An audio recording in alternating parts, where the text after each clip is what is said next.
What's up, everybody? Welcome back to the Sideline Specialists NBA Draft Review Series. If you're unfamiliar with the series, I gave a brief overview in episode one. I am Alex Fishbein, one half of the Sideline Specialist podcast. My other half, my other co host, Tom Deasy, is doing our own NFL draft review series, also NHL draft review series. So you can check both of those out on our YouTube channel as well. But we're coming back to the NBA. And for those that are unfamiliar, as I was talking about before, what we do is we go over a good old professional scouting report of whatever prospect we're doing for the episode. We then bring up the highlights, which we purposefully have not watched beforehand so that we react along with any of you watching. And we try and see if we can see those types of strengths and weaknesses and sort of things in the game film itself. So this this episode, not this week, sorry, we're talking about Jared McCain out of Duke. And so we will bring up his scouting report right now. Now, I'm not going to read through word for word this whole thing. I took down some notes. We're going to start with the basics, though. He is a point guard slash combo guard from Duke. He's 6'2", 200 pounds. He is 20 years old as of right now. And at Duke in his freshman season, he played 36 games, as you can see there. He averaged 14.3 points per game, 5 rebounds, 1.9 assists, 1.1 steals, just 1.3 turnovers, and he shot 46.2% from the field, 41.4 from 3, and 88.5 from the free throw line. Now, let's just get something out of the way right now. A lot of people's gripes with Jared McCain have nothing to do with his game on the court. It has everything to do with the painted nails and the TikToks. That's all everyone wants to talk about.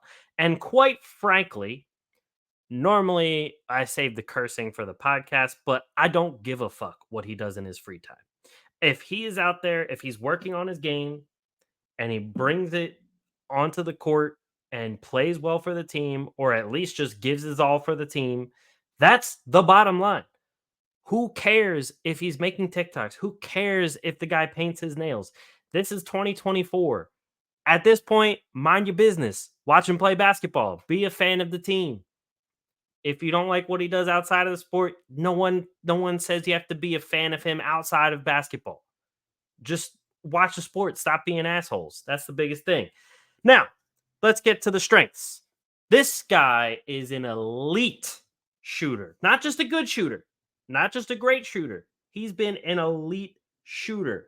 42.1% of his threes, shot 42.1% from three off of catch and shoot threes. He's very good in transition. 37% on pull up threes, not too bad. I talked about pull up threes a lot with Bub Carrington in episode one of this series. He was one of the best in pull up threes as well. And McCain is one of the best all around shooters in general. Great coming off of screens. Great moving off ball. Solid rebounder, especially for his size. 5 rebounds a game for an undersized guard at only 6'2". Solid. He knows where that's coming off for floorboards. He knows how to get rush down into the paint, get in front of his man, and get those boards. He does a very good job at all of that. He's a deceleration, change of speed type of player. He's not the eye-popping elite athlete that's going to jump out of the gym or blow by every single defender. That's not his game. He's a lot in terms of finding his spots and getting open. He is with the ball a lot like Bub Carrington in the fact they know how to get a guy on their hip. They know how to use a screen well. They know how to get to the spot in other ways that does not concern just blowing by using sheer athleticism. Also, always in control of the ball. He always seems to be on balance. He always seems to have the ball on a tight handle on a string. And he has a very, very high IQ when it comes to finding his spot, finding his teammates, so on and so forth.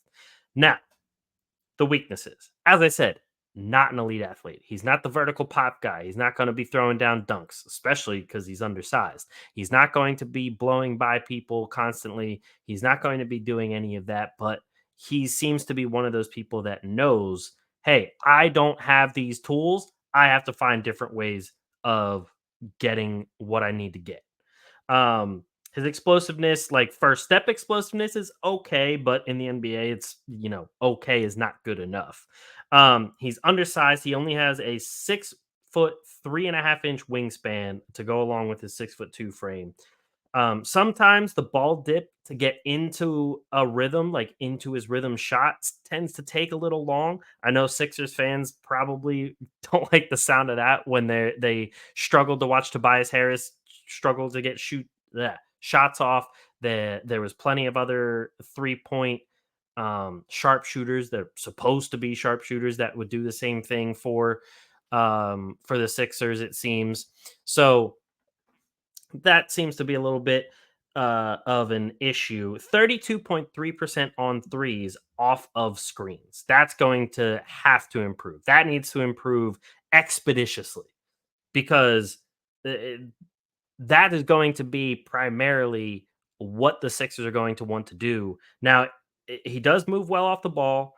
He does hit threes at a pretty high clip off the catch. So that is all working in his favor. But there's going to be times where either Maxey's not on the floor and they use him as a primary ball handler along with Paul George, or even vice versa, whatever it may be. So they're going to need him to improve on that because he's going to be the three guy.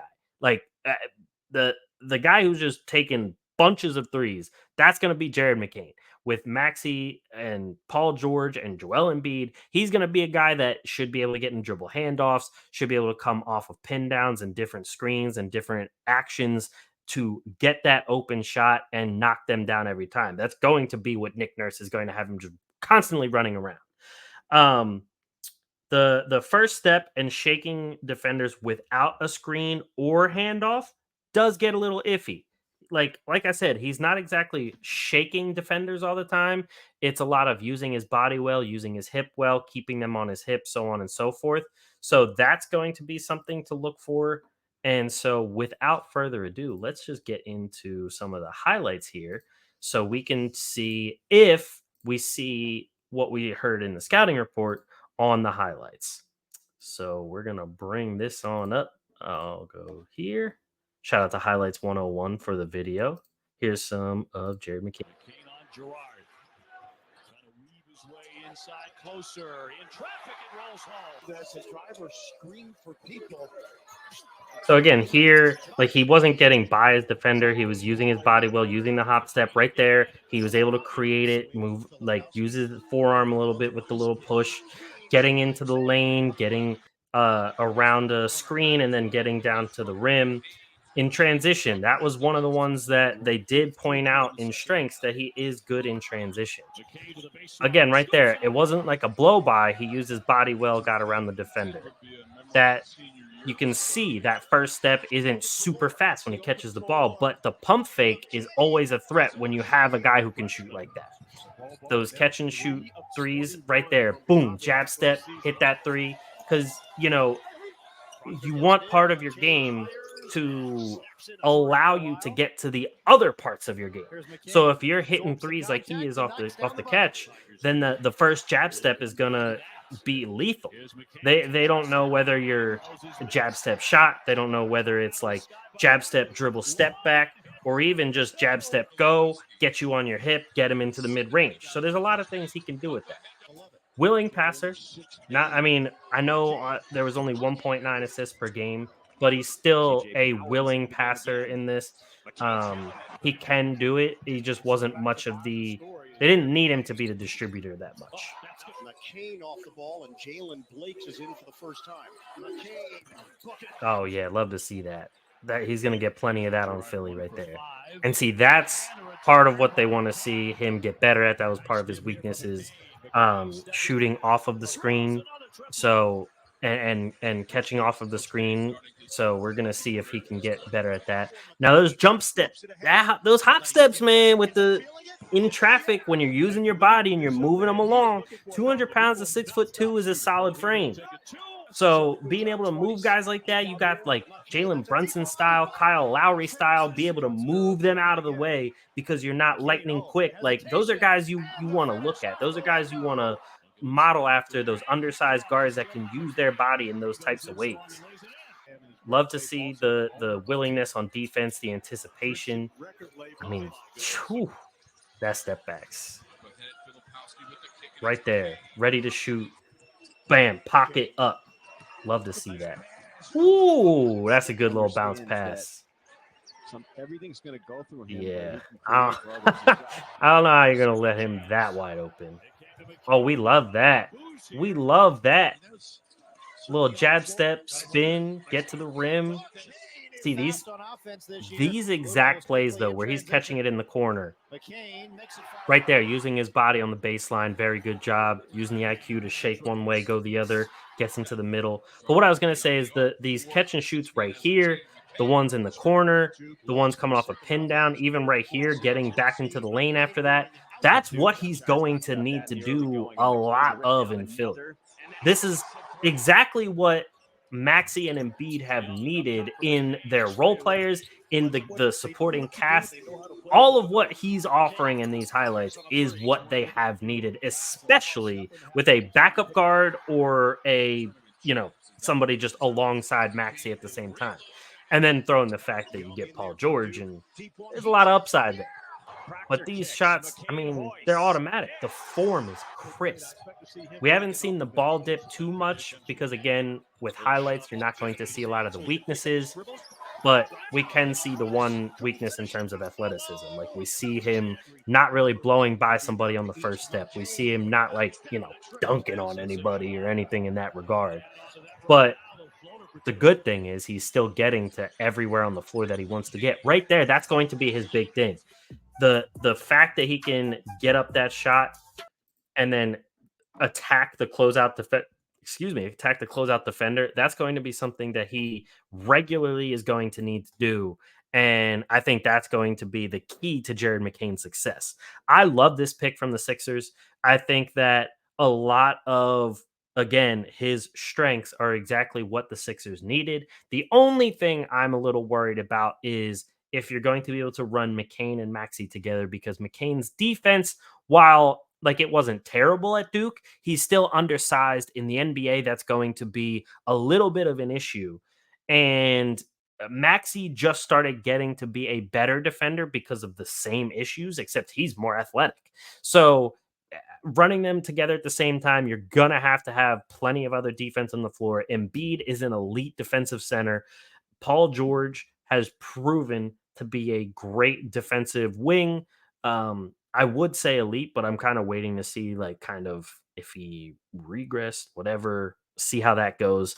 And then, the rest of it, like Kelly Oubre got a little bit better on defense, especially in that Knicks series when we saw him guarding people like Jalen Brunson. And so those are the questions I really have, especially because he doesn't have this elite athleticism. He doesn't have a crazy wingspan or anything like that. But they did also draft another defensive player in Adem Bona. So we're going to have another episode on him after this as well. But that's it here for Jared McCain from Duke.